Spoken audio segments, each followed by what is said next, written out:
Well, it's going to be bedtime before too long. That's the right one. Right, okay, we got as far as photosynthesis. Right.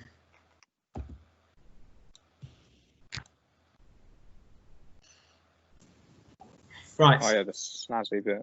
So can we all, Sky, can you see it now? Yeah, I can see it now. Right, okay. So look, very simply, photosynthesis, what photosynthesis does is take light energy from the sun and turn it into chemical energy in glucose. That's the whole point of it, because you can't store light energy, but you can store chemical energy. And then it can be used for the cell's functions, whatever they need to do. Okay, so chemosynthesis, you probably don't know a lot about. Where are those two things? Underwater. Yeah. So what are they? Volcanoes under the sea. Well, effectively they're very similar to that. They're deep sea vents. So at the bottom, deep down in the ocean, they're basically where the tectonic plates are moving apart, and that allows water to seep down into the mantle where it gets heated, and then that causes it to come out again. And it also, because there's lots of minerals dissolved in the water as well, the certain bacteria and archaea can chemically extract energy from those. So one way they do it is by oxidizing hydrogen sulfide. You do not need to know that equation in any form, okay, but it's just showing, so there is chemical energy in the hydrogen sulfide, and they convert that into methanol, which is basically a carbohydrate in the carbon, hydrogen, oxygen in the ratio of H2O. So there are other bacteria, other archaea, and viruses as well, which down there, and they use all sorts of things, so methane, hydrogen, and even some metals like iron, which has got different oxidation states to actually get energy out. Okay, so we're not, chemosynthesis doesn't even really come into A level, but I think it's something, just to make you aware that photosynthesis is not the only type of producers that we have. Right, I want to talk about something called primary productivity, and this is something which every year causes people a bit of difficulty, and I don't think it should, because it's essentially quite simple. You've got two ecosystems there. You've got a tundra on the left and a rainforest on the right. So primary productivity is the rate at which energy is incorporated into an ecosystem. In other words, the rate at which the producers are turning light energy into chemical energy. So it's measured in energy per unit time and per unit area. So you've got to obviously take account of the area. So generally you'd use meters squared, but you could conceivably talk about kilometers squared. And the time period is generally a year. Why would you use a year rather than a month or a day? To measure the amount of energy being taken in. Different seasons. Yeah, exactly. So certainly in higher latitudes, the amount of productivity in the summer in this country is much greater than in the winter. So you might get units such as joules per meter squared per year. Okay, but you could have other measurements of area and time.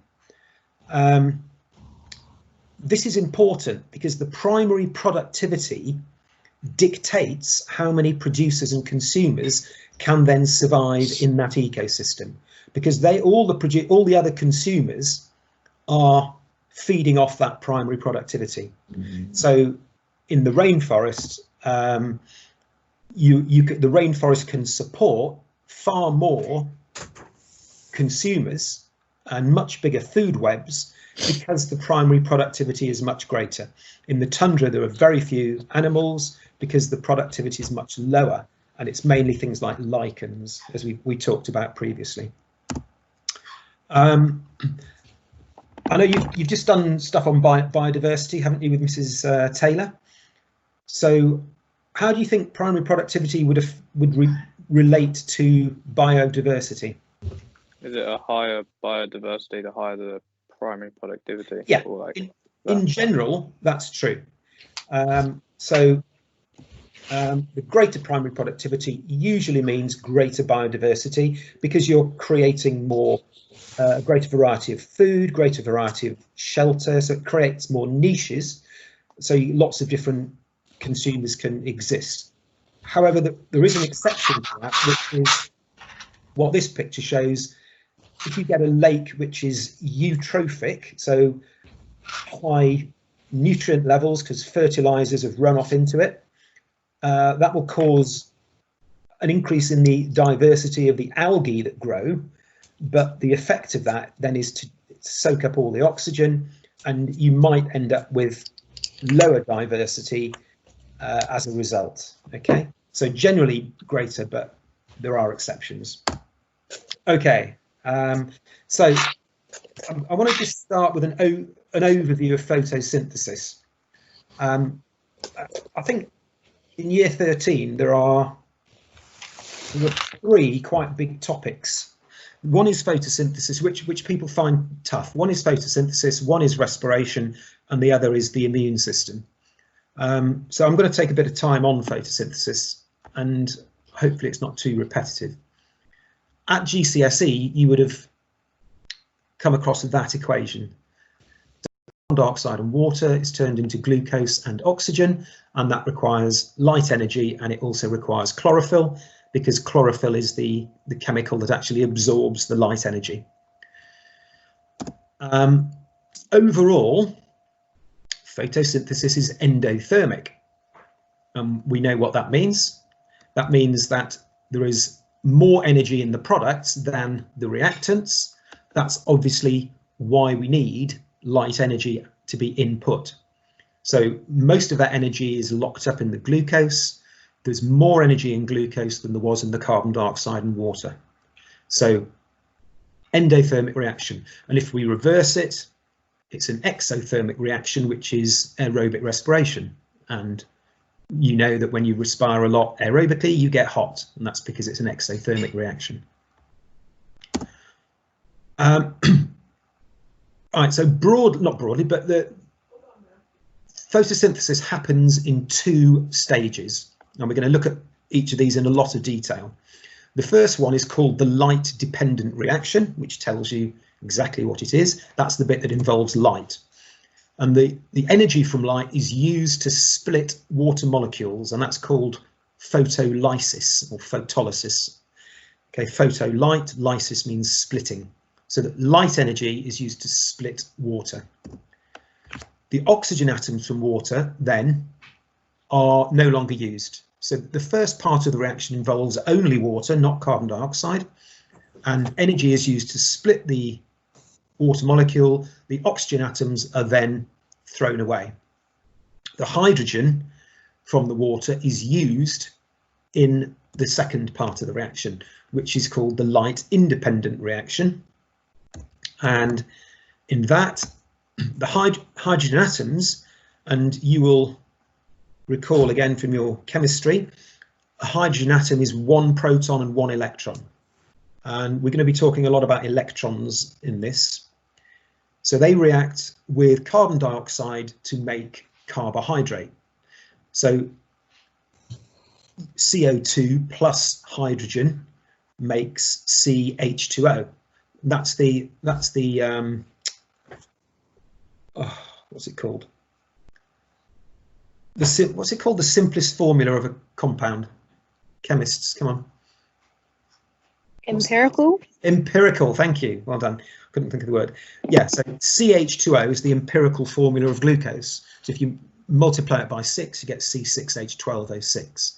And so that comes from all the carbon comes from carbon dioxide, and all the hydrogen comes from water. Right, there's a little animation here just to try and help you remember this. So you've got the 2 reactions there, the light dependent reaction on the left, light independent on the right. We've got 2 molecules of water. So first thing that happens along, we get some light, and the light is splitting the water molecules and separating the oxygen. So The oxygen then is given off as a waste product and disappears. We then have these two molecules called NADP, and what NADP does is carry, it's a hydrogen carrier.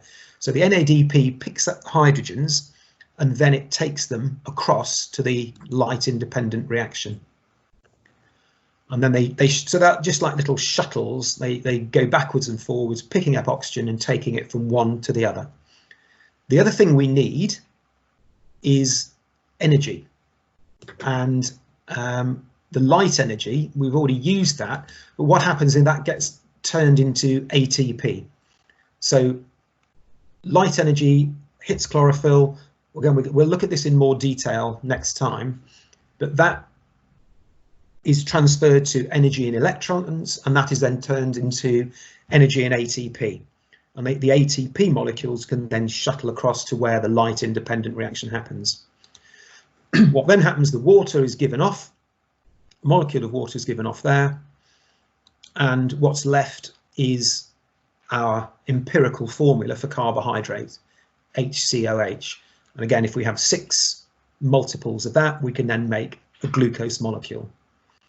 Okay, so key things to remember from this: the two reactions, light dependent and light independent.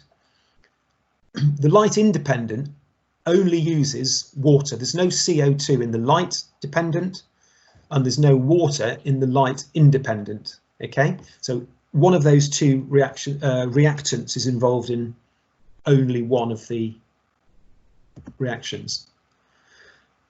Okay, now the other thing, they like to ask lots of questions about oxidation and reduction. And again, GCSE, oil rig, oxidation is loss, reduction is gain, and that refers to electrons. So because we're moving electrons around, there are lots of oxidation and reduction reactions. So as I said, hydrogen is simply one proton and one electron. So if you add electrons or hydrogen atoms, you are reducing something. And you've just seen that we added hydrogen to the CO2. So the CO2 is being reduced to form carbohydrate by the addition of hydrogen. Okay, is everybody happy with that? Any questions? Then I've got some questions for you. So I want some answers, please. Which molecule provides the source of hydrogen? What is the water? Right, so the hydrogen came from water in the light dependent reaction. Tough one this. What's the source of energy? Sun. Right, yeah. And that's again via electrons. When we look at that in more detail, it's turned into ATP. ATP is what cells use. And which molecule provides? Oh, that's the that should say that's wrong actually. Which molecule provides the carbon for the light independent reaction? Carbon dioxide. Oh, sorry, no, I've got that wrong. Okay, so it's a bad question. Yeah, you're right, carbon dioxide. But the question's saying how does hydrogen get to the independent reaction? It's carried there by reduced NADP. I'll talk about that. And which molecule provides the energy for the reduction of carbon dioxide? What molecule carries the energy from one to the other? 3 letters. ATP. ATP.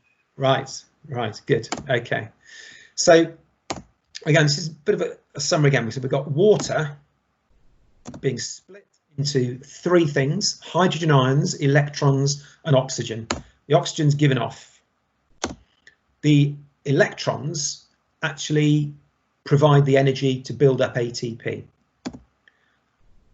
Our carrier molecule, NADP, picks up the electrons and the hydrogen, and that then becomes reduced NADP because it's gained electrons and it's gained hydrogen ions. Okay, so it kind of shuttles between NADP and reduced NADP. CO2 and the NADP provides the hydrogen ions and the electrons for the light independent reaction, the CO2 diffuses in as well, and the energy, the hydrogen, the electrons and the carbon dioxide all go together to make glucose.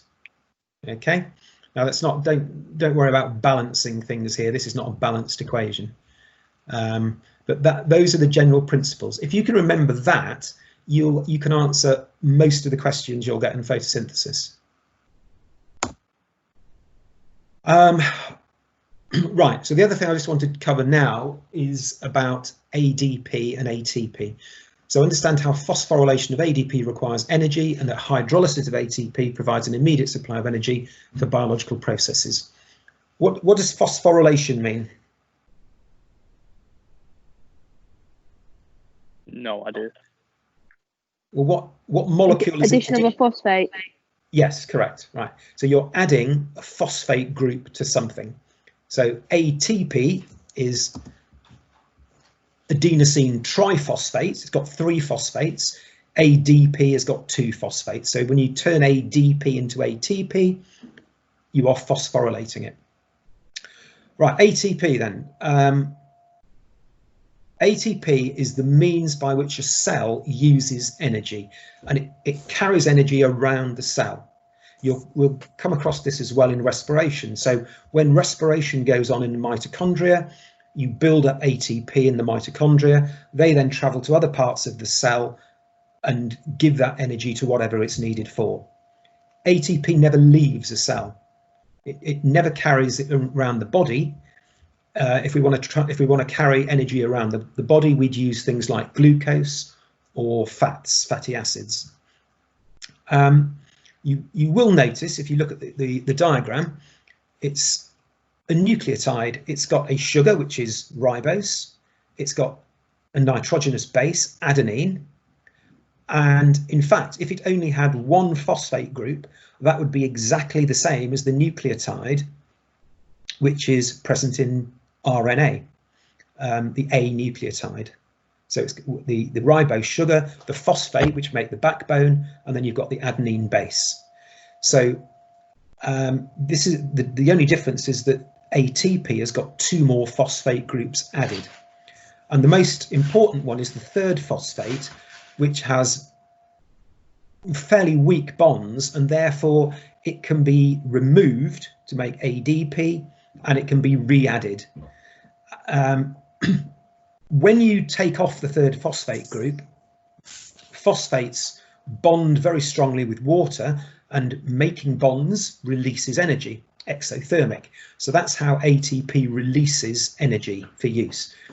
ATP becomes ADP and energy given out. You won't be asked about bonding with water, but it's just to try and understand that. Something that is important though is the enzyme ATPase, which is sometimes called ATP synthase. It's the same enzyme, and that catalyzes building up and breaking ATP. Okay, so just to summarize that, ATP has got a lot of energy, and that can be turned into ADP, which holds and inorganic phosphate, PI, which holds less energy, and that allows some of that energy to be given out and taken up by other things. ATP is a way of storing chemical energy, and it's a much smaller packet of energy than, for example, a glucose molecule. So one glucose molecule can be turned into about 34 ATP molecules worth of energy. So it makes it a more useful currency. It's a bit like you going to a shop with a £1,000 note, if there was such a thing. There isn't. But it would be very difficult for you to do your shopping with a £1,000 note. It would make more sense to turn it into £10 notes, and then you can go which are more useful. So ATP is like the £10 note to glucose's £1,000 note. Just makes it far more flexible for the cell processes. Right, that is all I wanted to cover today. Does anybody have any questions on that? Next week, I want to actually go into the the nitty-gritty of photosynthesis, and I was thinking about having 2 lessons next week because I want to break it into 2 halves. Is that okay with people? I'm not asking you to do a lot of written work on this, actually. I'm going to just stop recording now. There we go. Stop recording.